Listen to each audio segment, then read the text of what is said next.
নমস্কাৰ ছাৰ। নমস্কাৰ মোৰ মৰম চলিয়াত। এই চলিয়াত তহঁতক মই আজি প্ৰশ্ন কৰিম, ধুনীয়াকৈ উত্তৰ দিবি দেই কিন্তু। হ'ব ছাৰ, আমি ধুনীয়াকৈ উত্তৰ দিম। এই ঢেকলা, প্ৰথম তই এটা প্ৰশ্নৰ উত্তৰ দি। ল'ৰাৰ এনেকুৱা কি বস্তু আছে যিটো বস্তু ছোৱালীয়ে হেঁপাহ পলোৱাই বহুত সময় খাই থাকে। ছাৰ, ছোৱালীয়ে ল'ৰাৰ হেঁপাহ পলুৱাই খোৱা বস্তু এটাই আছে ছাৰ। সেইটোৱে আছে ছাৰ ল'ৰাৰ মাথাটোৱে হেঁপাহ পলুৱাই খায়। এই শুনিলে এইমাত্ৰ এটা প্ৰশ্নৰ উত্তৰ দি।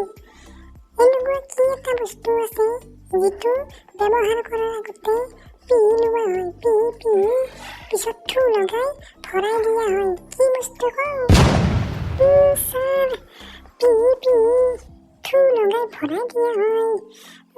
মোৰ মতে মনত পৰিছে ছাৰ, এইটো কাপোৰ চিলোৱা বেজীত সূতা ভৰোৱাৰ আগত পিহি পিছত থু লগাই বেজীটোত সূতাডাল ভৰাই দিয়া হয়। বেজী ছাৰ, কাপোৰ চিলোৱা বেজী।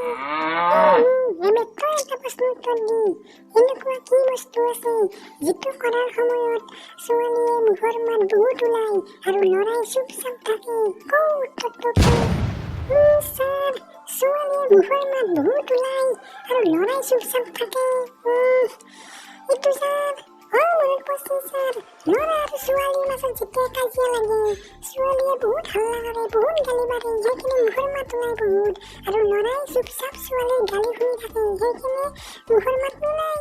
আৰু ল'ৰা আৰু ছোৱালীৰ কাজিয়া লগাৰ টাইমত মুখৰ মাত ছোৱালীৰ বহুত ওলাই আৰু ল'ৰা চুপচাপ থাকে। বঢ়িয়া, তহঁত তিনিটাৰ উজ্জ্বল ভৱিষ্যত আছে, তুমি শুদ্ধ উত্তৰ দিছা। চলিয়াত আজিৰ কাৰণে ছুটি দিলো, কালি কিন্তু ক্ষতি নকৰিবি দেই, স্কুল সদায় আহিবি। Bye bye.